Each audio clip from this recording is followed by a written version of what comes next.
কৃষ্ণ শংকৰ গুৰু হৰি ৰাম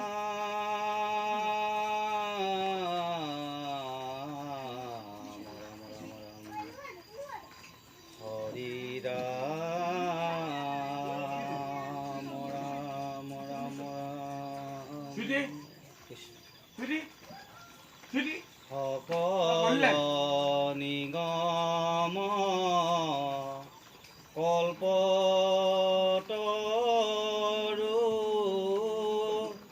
তাৰ ফল মহা ভাগৱত হুকমুখে আখি ভূমিত ভৈলা বিদিত ৰখত চতুৰ জিতু জনা কৃষ্ণৰ চৰণে দিয়া মন পৰম সন্তোষে পিয়ুক ৰখয়মিত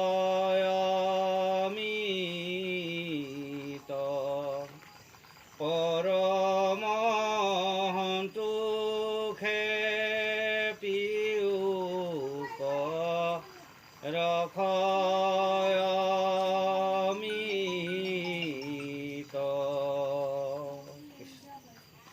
ভগৱন্তৰ নাম ঈশ্বৰ কৃষ্ণৰ নাম ৰসৰ অমৃত পৰম সন্তোষেৰে পান কৰিবলৈ কৈছে। এই সময়ত কোনেও বাহিৰা কথা নানিব, কেৱল ঈশ্বৰৰ কথাত মগ্ন হৈ থাকিব। সন্তোষেৰে পান কৰিবলৈ কৈছে আৰু সকলোৱে ইয়াত আহি একত্ৰিত হ'ব আৰু সকলোৱে ইয়াতে বহিব। গম পাইছেনে? কৃষ্ণ এতিয়া সকলোৱে সেৱাভাগ ল'ব। কৃষ্ণ গৃহস্থ সেৱাভাগ ল'ব। শ্ৰী কৃষ্ণায় নমঃ। শ্ৰী কৃষ্ণায় কৃষ্ণ কৃষ্ণায় বাসুদেৱায় দৈবকীনন্দনায় চ নন্দগোপকুমাৰায় গোবিন্দায় নমো নমঃ। নমো পঙ্কজনাভায় নমো পঙ্কজমালিনে নমো পঙ্কজনেত্রায় নমস্তে পঙ্কজঘ্রায়ে।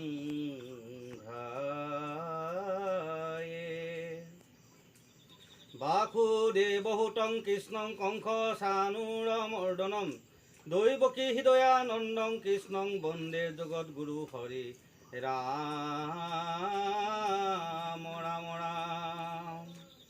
মুকং কুরুতে বাচলং পঙ্গুলংঘায়তে গিরিম যৎকৃপাতমহং বন্দে পরমানন্দ মাধব।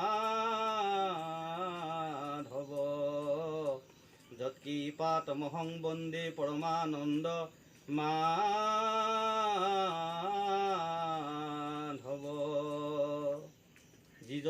যিজন ঈশ্বৰ কৃষ্ণ, যিজন বাসুদেৱ, যিজন ঈশ্বৰ কৃষ্ণই কংসক বধ কৰিছিলে, সেই ঈশ্বৰ কৃষ্ণৰ নাম যদি আমি হৃদয়ত ধাৰণ কৰোঁ, তেনেহ'লে এজন লেঙৰা মানুহেও পৰ্বত বগাব পাৰে।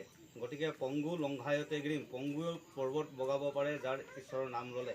সেই ঈশ্বৰৰ নাম ধৰি আমি এই সংসাৰৰূপী জগতখন আমি পাৰ হৈ যাব লাগিব। সেইকাৰণে কৈছে এই জীৱনটোত পংগু মানে সেইজনেই পংগু নহয় যে যাৰ ভৰি নাই, যাৰ হাত নাই। পংগু সেইজন যাৰ জ্ঞান বিবেক থকাৰ পিছতো তেওঁ জ্ঞান বিবেকেৰে কৰ্ম নকৰে, সেইজনহে আচল পংগু।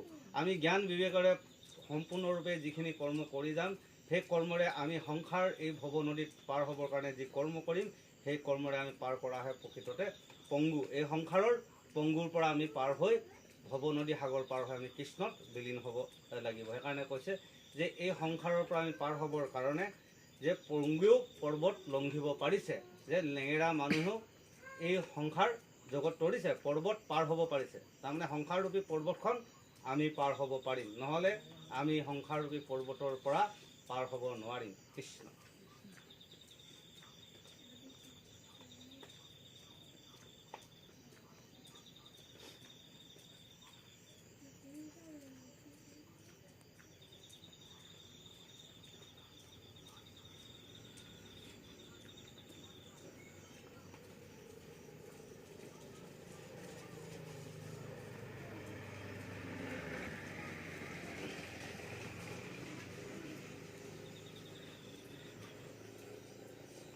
কৃষ্ণ।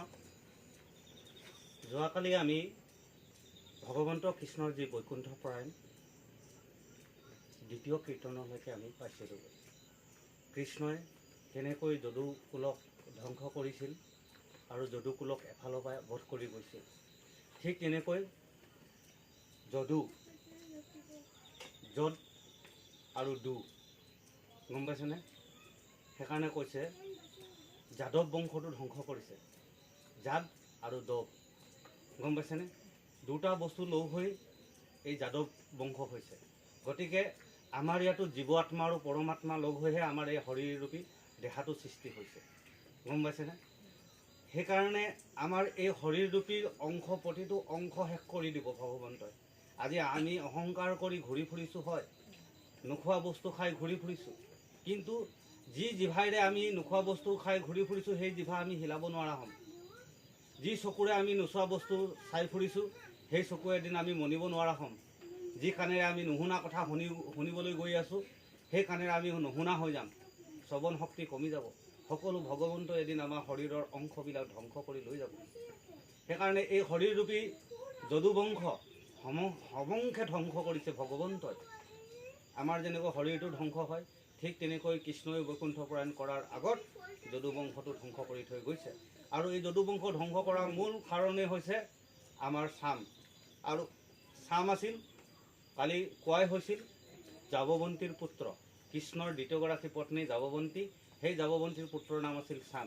যি চামে মদিৰা পান কৰাৰ বাবে যদুবংশটো ধ্বংস হৈছে।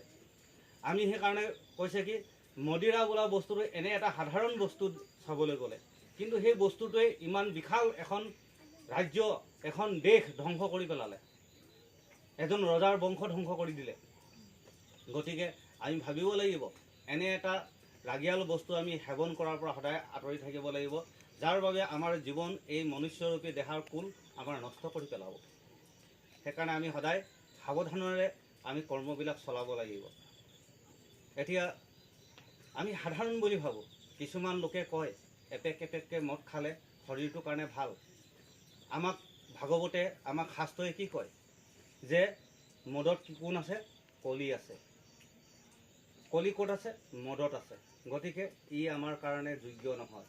আমি ভাবিব লাগিব, য'ত কলি সোমাই আছে, কলি কোন কোন স্থানত দিলে আমি সেইকাৰণে চাব লাগে। মাটি বাৰী সীমা, য'ত জুৱা খেল, য'ত বেশ্যালয় গমন, য'ত ধন টকা পইচা ইত্যাদিৰ মানুহৰ উৎপাত, ধন টকা পইচাত আছে, সোণ ৰূপত আছে, বাৰীৰ সীমাত আছে, ইত্যাদি বস্তুবিলাকৰ পৰা সদায় আমি আঁতৰি থাকিব লাগিব। সেইকাৰণে এইখিনি বস্তুৰ লগত যদি যিসকলে সংযোগ হৈ থাকিব, তাত হাই কাজিয়াত লিপ্ত হৈ থাকিব, যি মানুহে এইবিলাক বস্তু সেৱন কৰি থাকিব, তেওঁ মুখৰ পৰা অশ্লীল ভাষা কৈ ফুৰিব, পবিত্ৰ বাণী তেওঁৰ মুখৰ পৰা নোলায়। গতিকে এইখিনি বস্তুৱে আমাক, সাধাৰণ এটুপি মদে আমাক কি কৰি দিয়ে? জ্ঞান বিবেকক এদিন নষ্ট কৰি দিয়ে। আপোনাৰ যিজন মানুহে এপেক এপেকে খালে শৰীৰৰ কাৰণে ভাল বুলি কয়, সেই মানুহজন 7 মাহৰ পিছত চাব তেওঁ ভৰি দুখন কেনেকৈ খোজকাঢ়ি আহে, লেংফেং হৈ যায়, মানুহেও গণ্য নকৰা হয়, কোনো এজন মানুহেও ভালকৈ তেওঁক ঘূৰি নাচায়। তেতিয়া সকলোৰে ওচৰত হাত পাতিলেও তেওঁক সেই মদাহী বুলি ক'বলৈ আৰম্ভ কৰি দিয়ে। গতিকে আমি এই যদু বংশটো ৰক্ষা কৰিবলৈ হ'লে আমি এই ঈশ্বৰৰ নামত আহিব লাগিব।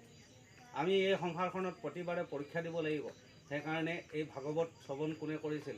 শুকমণি আৰু পৰীক্ষিতৰ মাজত হৈছিল। গতিকে আমি সংসাৰখনত ইয়াত বহুত পৰীক্ষা দি আহিছোঁ। এই সংসাৰখনত বেয়া বস্তুৱে আমাক বেৰি ধৰিব। এই বেয়া বস্তুৰ পৰা আমি আঁতৰি থকাটোৱে আমাৰ পৰীক্ষা। যিজন মানুহে মুখৰ পৰা অশ্লীল ভাষা নুলিয়াওঁ বুলি পৰীক্ষা দিব, তেওঁ সেই অশ্লীল ভাষা নুলিয়াওঁ বুলি পৰীক্ষা দি তাত জয়ী হ'ব পাৰিব লাগিব যে মোৰ মুখৰ পৰা অশ্লীল ভাষা নুলিয়াওঁ, সেয়াহে আচল পৰীক্ষা। মোৰ মন মগজত খং উঠিছে, এই খংখিনি মই কেনেকৈ ধ্বংস কৰিম? মোৰ মগজত খং উঠিব নালাগিব। যোনে সেই খঙক দমন কৰিব পাৰিছে সেয়াহে আচল পৰীক্ষা। যিজন মানুহে কোনোবা এজন মানুহে অশ্লীল ভাষা ক'লে বুলিয়ে ময়ো যে অশ্লীল ভাষা কৈ উত্তৰ দিম সেইটো কেতিয়াও মানিব নালাগিব। আৰু যদি উত্তৰ দিছে তেনেহ'লে তেওঁ এই পৰীক্ষাত জয়ী হ'ব পৰা নাই। কাৰণ আমি মুখেৰেদি ওলোৱা শব্দ বাক্যই এই বাক্যটো ওলাওঁতে যদি অশ্লীল ভাষা উলিয়াওঁ তেনেহ'লে আগেই নিজেই বেয়া হৈ ল'ব লাগিব, তেতিয়াহে মুখৰ পৰা আমাৰ বেয়া শব্দ ওলায়। আমাৰ মুখৰ পৰা ওলোৱা শব্দ মুখৰ পৰা কাণৰলৈকে কেৱল 5 আঙুল। ইয়াৰ পৰা কাণলৈ আমাৰ কিমান দূৰ আছে? 5 আঙুল আছে। আৰু আমাৰ পৰা সন্মুখত থিয় হৈ থকা বা আগলৈ কোনোবা এজন বহি আছে সেইজন আমাতকৈ থাকিব কমচে কম 2 মিটাৰ 3 মিটাৰ। কাৰোবাক আমি বেয়াকৈ গালি দিম, গতিকে সেই মানুহজনৰ আগেই শুনিব নে আমাৰ শব্দটো, আমি মুখৰ পৰা ওলোৱা শব্দটো আমি আগেই শুনিম? আমি জানিব লাগিব। সেইকাৰণে বিজ্ঞানসন্মতেও কৈছে যে বায়ুৰ বেগেৰে শব্দৰ গতিবেগ 330 কিলোমিটাৰ। যদি 330 কিলোমিটাৰ শব্দ তৰংগ বায়ু বেগেৰে যায় তেনেহ'লে নিশ্চয় আমাৰ শব্দটো, আমাৰ মুখৰ পৰা শব্দ ওলোৱা শব্দটো আমি নিজেই আগত শ্ৰৱণ কৰিছোঁ আৰু আমাৰ আগত থকা 330 কিলোমিটাৰ গতিবেগত যোৱাৰ কাৰণে সেই মানুহজনে পাছতহে শুনিছে। গতিকে সেই বেয়া শব্দটোৱে নিজক বেয়া কৰিব, বেয়া কৰাৰ পিছতহে আমি অন্যজনক বেয়া কৰিবলৈ যাওঁ। গতিকে আমাৰ মুখখন আমি কিমান চম্ভালিব লাগিব। মাধৱদেৱে কৈছে সেই জিহ্বা সদাতুৰ, গম পাইছেনে?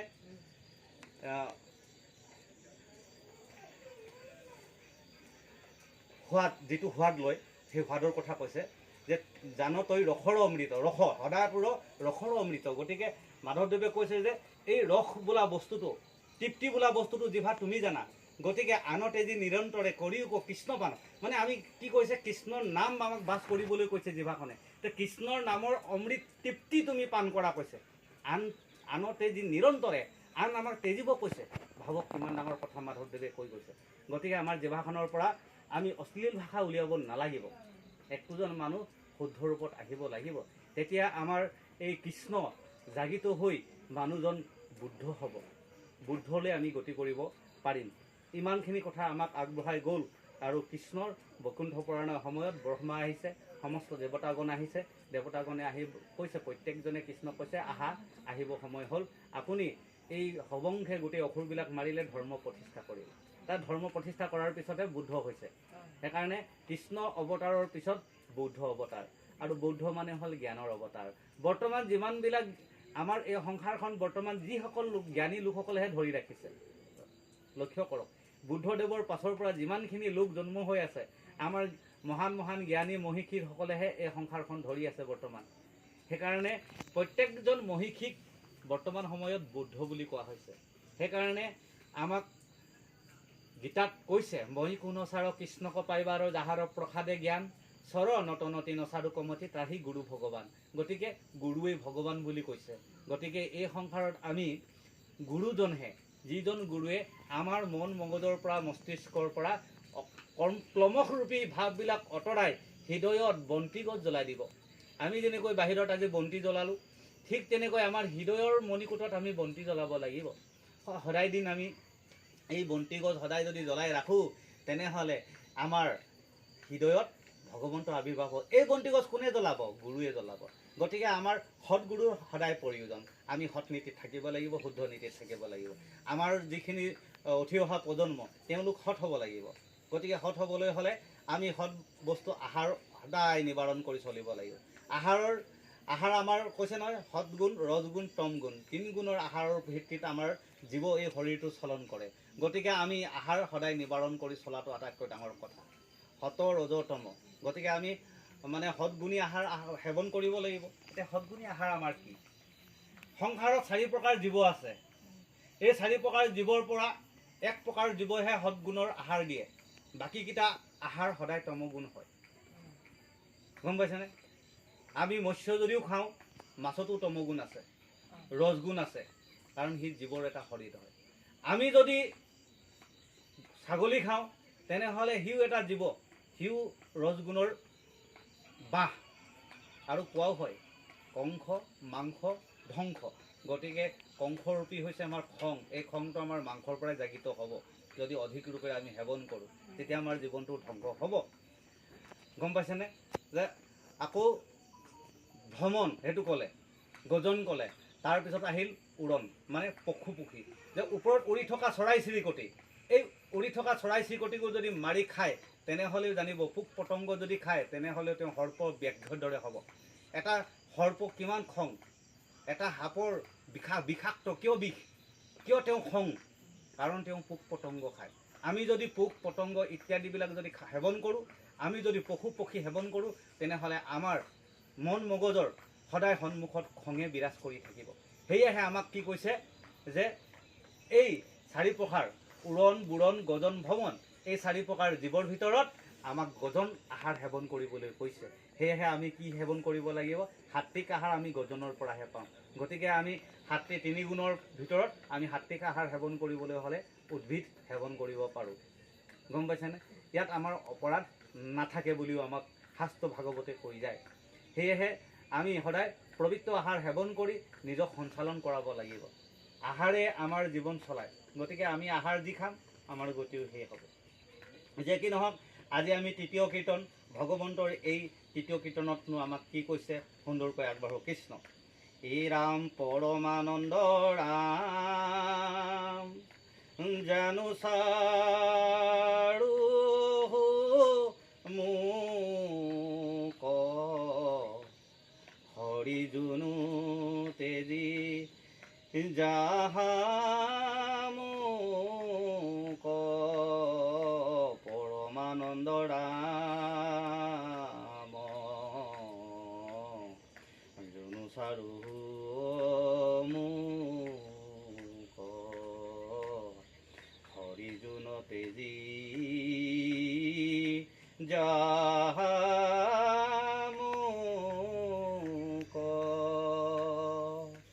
পৰমানন্দ বুলি ক'লে, গম পাইছেনে?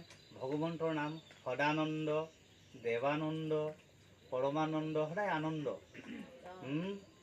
গতিকে আমাৰ জীৱনত এই শৰীৰটোত আনন্দ কোনে জগাব?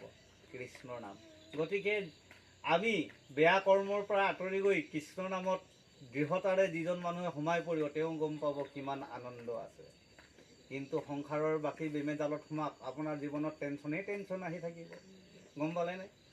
ইয়াৰ পৰা ওলাই গ'লোঁ, মদ খাবলৈ গ'লোঁ, দেখিলে আকৌ এছেমে দিলে পিঠু, এছেমে লিখি দিলে, ছাৰে দিলে পিঠু, টেনশ্যন, এটা টেনশ্যনৰ ওপৰত আৰু এটা টেনশ্যন। সেইটো পোৱাৰ পিছত আকৌ মোৰ টেনশ্যন উঠিলে, কেৱল মোকেই দেখি পায় নেকি, আকৌ গৈ পেলাই আকৌ দুগিলাচ মাৰি দিলোঁ, আকৌ হ'ল একেটাই গতি, আকৌ মেডিকেল। নহয় জানো? টেনশ্যনৰ ওপৰত টেনশ্যন। গতিকে কোনে দিব টেনশ্যন? আমি নিজেই গঢ়ি লৈছোঁ। কিহৰ দ্বাৰা? খাদ্যৰ দ্বাৰা। আমি কিহৰ দ্বাৰা? আমি নিজৰ কৰ্মৰ দ্বাৰা আমি টেনশ্যন গঢ়ি আছোঁ। গতিকে পৰমানন্দ আনন্দ আমি কেনেকৈ পাম? আমি পৰমানন্দ আনন্দ পাবলৈ হ'লে কৃষ্ণৰ ভজিও কৃষ্ণৰ নাম, য'ত আমি পইচা দিব নালাগে, য'ত আমি টকা খৰচ কৰিব নালাগে, আহিলেই হ'ল, সমাজত বহিলেই হ'ল, ভগৱন্তৰ নাম শ্ৰৱণ কীৰ্তন কৰিলেই হ'ল, পবিত্ৰ আপুনি আনন্দ হৈ থাকক।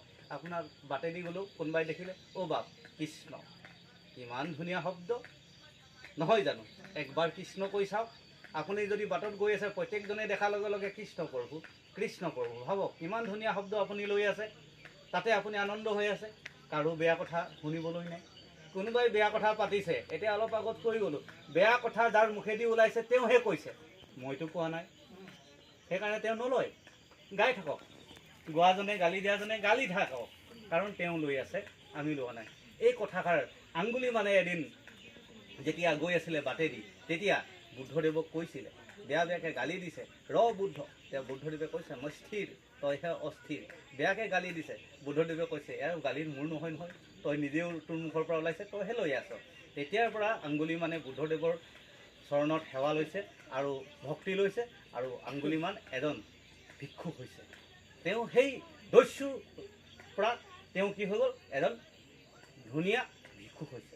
আমাৰ যেনেকৈ বাল্মীকি মুনি, তেওঁ তেনেকুৱা এজন আছিলে, দস্যু আছিলে, মুখেদি অৱশ্য বাট কয়, বাট কৰি বাই আহে, মানুহ কাটে, মাৰে, তাৰ পৰা ধন পইচা লুটি লৈ যায়। নাৰদ আৰু ব্ৰহ্মাই কি কৰিল? একোজন বৈষ্ণৱ। গতিকে আমি বৈষ্ণৱ হ'ব লাগিব। সেই মানুহজনক সলনি কৰিব পাৰিব লাগিব। আমি নাৰদ হ'ব লাগিব। বাটেদি যাওঁতেও নাৰদে যেনেকৈ ভালে বেয়াৰ মাজতো কৃষ্ণ গাই যায়। তেওঁ জানো নিজৰ কৃষ্ণ নাম গাবলৈ ভয় কৰে? নকৰে। কিন্তু তথাপি তেওঁক প্ৰণাম কৰে, নহয় জানো? আমি হবে এইফালেদি গৈ থাকিলেও ইজনে দেখিলে কৃষ্ণ প্ৰভু কৃষ্ণ, নহয় জানো? তেওঁ ভালকৈ কওক বেয়াকৈ কওক। কোনোবা এজন মানুহে এই কৃষ্ণ বৰ কৃষ্ণ কৃষ্ণ কোৱাজন গৈছে নহয়, ধন্য প্ৰভু যে দিনটোত তেওঁ এবাৰো কৃষ্ণ নাম লোৱা নাই, আমাৰ কাৰণেতো তেওঁৰ মুখত কৃষ্ণ নাম খা ওলালে, নহয় জানো? গতিকে তেওঁক আমি ধন্য কৰিলোঁ। তেওঁ মোক ইনচালত কৃষ্ণ ক'ব পাৰে, ইনচালত ক'লেও তোমাৰ মুখততো ভগৱানৰ নাম ওলোৱা নাছিলে। আমাৰ এতিয়া পাৱাৰ এইটো হ'ল যে তোমাৰ মুখত কৃষ্ণ নাম উলিয়াই দিলোঁ, লাগিলে তুমি ইনচালতে কোৱা। গম পাইছানে? তো মধুৰি গছত শিলগুটি মাৰিছে, মধুৰি ফল এটা খাবলৈ দিছে। গতিকে ভকত আমি সেইজন, আমাক যদি বেয়াকেও কয় তোমাৰ মুখত ভগৱানৰ নাম উলিয়াই তুমিহে ফল পাবা। আমাৰ কথা হৈছে তেওঁ লৈ যাওক যওক। আমাক লাগে একোজন মানুহ উদ্ধাৰ হোৱা কাৰ্য। ভকতে নিজেই একো নিবিচাৰে, উদ্ধাৰ। আজি ধৰি লওক এই ঘৰখন অপবিত্ৰ হৈ আছে, এই ঘৰৰ যিখিনি অপবিত্ৰ কৰ্মৰ বোজা কোনে ল'লে? একোজন ভকতে ল'লে, বৈষ্ণৱে ল'লে।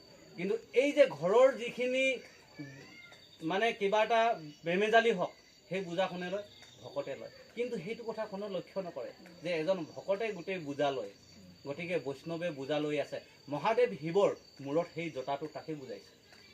আমিও সংসাৰৰ যিখিনি মানুহৰ লোকৰ যিখিনি বোজা, ইনচালত কোৱা কথাখিনি, কোনোবা এজন লোকে মোক বেয়াকেও কওক, সেই বেয়াকৈ কোৱা কথাখিনিও আমি বোজা হিচাপে লৈছোঁ, মন মগজত ভৰাই দিয়া নাই, মূৰৰ ওপৰতে বান্ধি থৈ দিছোঁ। সেইকাৰণে আমি বেয়া নহয়। সেইকাৰণে শিৱ কেতিয়াবা বেয়া হৈছিল নেকি? কি কাৰণে শিৱক মহাদেৱ বুলি কয়? চবেই বুজি পোৱা নাই। মহাদেৱ শিৱ একোজন বৈষ্ণৱ। মহাদেৱ শিৱই যে ভস্ম লৈ আছে কি কাৰণে? এই বেয়াবিলাক চব তেওঁ গাত ধূলি হিচাপে ছিটিয়াই লয়। গম পাইছেনে? মূৰত কি লৈ আছে? জটা হিচাপে বান্ধি লৈছে বেয়া কথাবিলাক। আমিও চুলি নাথাকিব পাৰে, এই যে বেয়া শব্দবিলাক মূৰৰ ওপৰত বান্ধি ল'ব লাগিব। আৰু মহাদেৱ শিৱই কি ধ্যান কৰে? এদিন পাৰ্বতীয়ে মহাদেৱক সুধিলে যে স্বামী, আপুনি যে ইমান ধ্যান কৰে, ইমান ঈশ্বৰৰ নাম লয়, আপুনি যেন তিনি তলুকৰ মালিক, আপুনিয়ে স্বয়ং শিৱ মহাদেৱ, কিন্তু আপুনি কাক ধ্যান কৰে? তেতিয়া মহাদেৱ শিৱই কৈছে, শুনিও পাৰ্বতী মই মনতো শংকয়ো ৰংগে ৰাম বুলি বেক যিটো জন। গম পাইছানে পাৰ্বতী? যিজন মানুহে ৰাম নাম লৈ থাকে, মই সেইজনৰ ওচৰত সদায় থাকোঁ। মোক বেলেগকৈ ভজিব নালাগে, মোক মহাদেৱ ৰূপেৰে ভজিব নালাগে। যিজন মানুহে সদায় হৰি কীৰ্তন শ্ৰৱণ কীৰ্তন কৰি থাকে, ৰাম নাম লৈ থাকে, তেওঁৰ লগত মই সদায় থাকোঁ। গম পাইছেনে? সেইকাৰণে আজি লোকসকলে আমাক ভুল বুজে। আমি চিধা কৈ দিছোঁ শংকৰ সংঘৰ মানুহ। গতিকে আমি শংকৰ সংঘৰ মানুহে আমি কাকো বেয়া নাপাওঁ। আমি হৰি কীৰ্তন লওঁ, হৰি কীৰ্তন লোৱা মানে আমাৰ লগত মহাদেৱ আছে। কাৰণ এই যে জটাটো এতিয়াও মূৰত ধৰি আছোঁ। আজি গৃহকৰ্মৰ জটা, কাৰোবাৰ মানসিক বোজাৰ কথা, নহয় জানো? যিজন বৈষ্ণৱে ধৰিছে তেওঁই মহাদেৱ। গতিকে আমি বেলেগকৈ মহাদেৱ বিচাৰিব নালাগে যে ভকতক বৈষ্ণৱক যিজনে সেৱা কৰিলে তেওঁৰ কাৰণে মহাদেৱ পূজা হৈ গ'ল চৈতন্য ৰূপে। সেইকাৰণে মাধৱদেৱে লিখিছে, চৈতন্য কৃষ্ণক এৰি জৰক ভজিয়া মৰে, কিনো লোক ধম মুগুধ। চৈতন্য মহাদেৱ কিজনক তুমি ভজিবলৈ এৰিলা, সেই ভকতক মুখত বেয়া কথা ক'লা, সেই ভকতক তুমি বেয়াকৈ গালি দিলা, আৰু সেই চৈতন্য ইজনে সিজনৰ মানুহৰ মাজত তুমি প্ৰেম নাই, আৰু কি কৰিলা? জড়ৰূপী বস্তুটোক তুমি মৰম কৰিলা। জড় আমাৰ গাড়ীখন, খুব মহাৰিছোঁ জড় গাড়ীখন। বিশ্বকৰ্মা পূজা খুব পূজা কৰিলোঁ, কিন্তু গাড়ীখনৰ ভিতৰত সোমাই পেকটো যেতিয়া ঢালি দিলোঁ, জীৱৰূপী গাড়ীখন বেয়া কৰিলোঁ। এই দেহৰূপী গাড়ীখন আমি কি কৰিছোঁ? পূজা কৰা নাই, কিন্তু বাহিৰা গাড়ীখনক, জড়ৰূপী গাড়ীখনক আমি পূজা কৰিছোঁ। কিন্তু লোক অধম মুগুধ। কি অধম? গাড়ীখনত অকণমান খুন্দা লাগিলে দুইজনে মিলা মেচা কৰি ঠিক কৰি দিয়া, কিন্তু কি হ'ল? আমি দুজনৰ মাজত মুখ ফলাফলিহে হ'ল। তই মোৰ গাড়ীত কিয় খুন্দিয়ালি? চেণ্ডেল লোৱা লৈ হৈছে যোৱা দুদিনৰ আগত গুৱাহাটীত, কাৰণ মোৰ গাড়ীখনত সি খুন্দিয়াই দিলে বোল। আৰু জড় সেইকেইটা, গাড়ীখন হৈছে জড়, তাক তুমি প্ৰেম কৰিছা, কিন্তু জীৱৰূপীৰ মাজত কাজিয়া কিয়? জীৱৰ মাজত প্ৰেম হোৱা। এই শিৱৰূপী এইজন শিৱ কৈছে চৈতন্য ৰূপে প্ৰত্যেকজন। সেইকাৰণে যত জীৱ জংগম কীট পতংগম অগণগ জগতেৰি কায়া। অগণগ জগত যদি তুমি সোমায়ে আছা, ঈশ্বৰ সোমায়ে আছে, যত জীৱ তত শিৱ। গতিকে গোটেই জীৱই যদি শিৱ হয়, তুমি জীৱৰ লগত কিয় কাজিয়া কৰিছা? জীৱৰ লগত কাজিয়া কৰা মানে তুমিতো স্বয়ং ভগৱন্তৰ লগত কাজিয়া কৰিছা। হে, প্ৰত্যেকটো জীৱৰ হৃদয়ত সোমাই আছে ভগৱন্ত, তাৰপিছত আকৌ তুমি কাজিয়া কৰিছা। গম পাইছে? এই বস্তুটো আমি কি হ'ল, জীৱৰ লগত আমি প্ৰেম কৰিব লাগিব। জড় আমাক লাগিব, আমি নিজৰ কৰ্মৰ কাৰণে লাগিব, নহয় জানো? তাকো আমি মোবিল দি তাকো ভৰাই ৰাখিব লাগিব, তাকো টিপটপকৈ ৰাখিব লাগিব। কিন্তু সেই বুলিয়ে যে জীৱৰ মাজত কাজিয়া কি হয়? আমি ক'ত অন্ধমতি হৈ গৈছোঁ?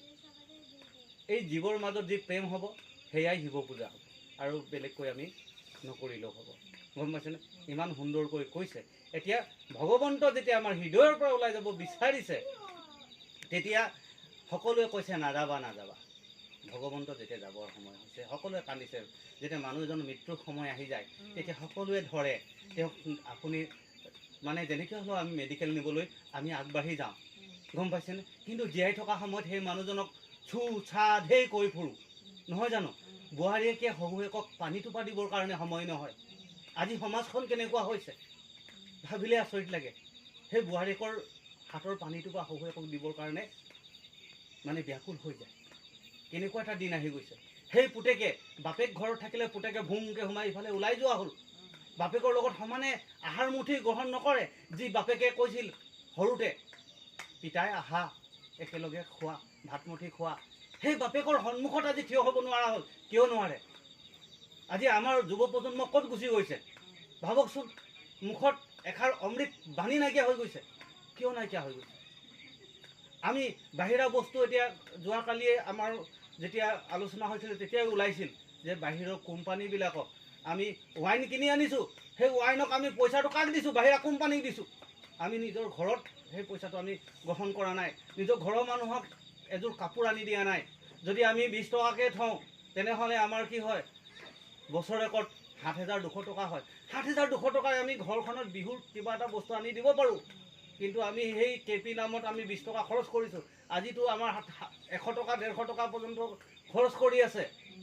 ক'ত জুৰিব? যদি তেওঁ সেইটো ইনভেষ্ট কৰিলে হয়, তেনেহ'লে সেই কৰ্ম কৰিব পাৰিলে হয়। ভাবক আজি আমাৰ যুৱচাম ক'ত গৈছে? কি সেৱন কৰিবলৈ গৈ আছে? ভাবকচোন, কিমান আমাৰ দুখৰ বিষয়, নহয়নে? গতিকে আমি সলনি হ'ব লাগে। আমাক ভগৱন্ত যেতিয়া ওলাই গৈছে, সকলোৱে কি কৰি আছে? এতিয়া কান্দিছে, মেডিকেল লৈ গৈছে। এই কৃষ্ণ যেতিয়া বৈকুণ্ঠ প্ৰায়ণ হ'ব সময় হৈছে, সকলোৱে আহি পেলাই বেৰি বেৰি ধৰিছে যে তুমি নাযাবা, তুমি নাযাবা। যিমান পাৰে চবেই ধৰিছে। সেই কথাষাৰ ইয়াত কৈছে, এই ৰাম যাইবে যদু গণে কহে, অ ভক্ত উদ্ধৱক পাছে, বিলম্ব দেখি কাম্পে কায়া, কৃষ্ণৰ বচন শুনি মনে বিমৰিষি গুণি, বুলিলন্ত হবে অভিপ্ৰয়,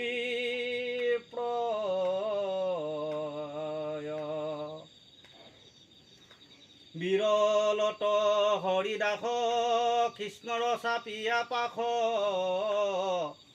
হিৰে প্ৰণামিলা পাৱে চুই, অন্তৰ্গতে তনুতাৱে মাধৱক নম্ৰ ভাৱে, বুলিলন্ত কীৰ্তাঞ্জলি হৈ। এতিয়া কৃষ্ণ যেতিয়া যাবৰ সময় হৈছে, কৃষ্ণৰ ওচৰত গৈছে, কৃষ্ণৰ ভৰিত পৰিছে, কোনোবাই মূৰৰ ওচৰত পৰিছে, পৰি পেলাই নাযাবা বুলি কাটৰ কাকতি কৰিছে, প্ৰণাম কৰিছে। যেতিয়া আমাৰো সেই শৰীৰ ত্যাগ কৰিবৰ সময় হয়, সকলোৱে আহি প্ৰণাম কৰে সেই শৰীৰটোৰ ওচৰত। সকলো বহিছে, কৃষ্ণ কৃষ্ণ ক'বলৈ ধৰিছে, ব্যাকুল কৰিছে। সেই কথাখিনি ইয়াত কৈছে। এতিয়া উদ্ধৱ তাতেই আছে। উদ্ধৱ মানে হ'ল ভকত। গতিকে কৃষ্ণৰ নামৰ আমি ভকত হ'ব লাগিব। শুদ্ধৰূপেৰে ভগৱন্তৰ নাম আমি গুণ বখানিব লাগিব। আৰু এই তত্ত্বসমূহ উদ্ধৱৰ আগত ভগৱন্তই কৈ গৈছে। হে ৰাম যাদৱ বংশক তুমি শংখ সংহৰি দিবা ভূমি, অৱশ্যে জানিলোঁ আকৌ আমি, সেইকাৰণে ঋষি সাপ ব্যৰ্থ নকৰিলা বাপ, তুমি হুয়া জগতৰ স্বামী, তোমাৰ চৰণ এৰি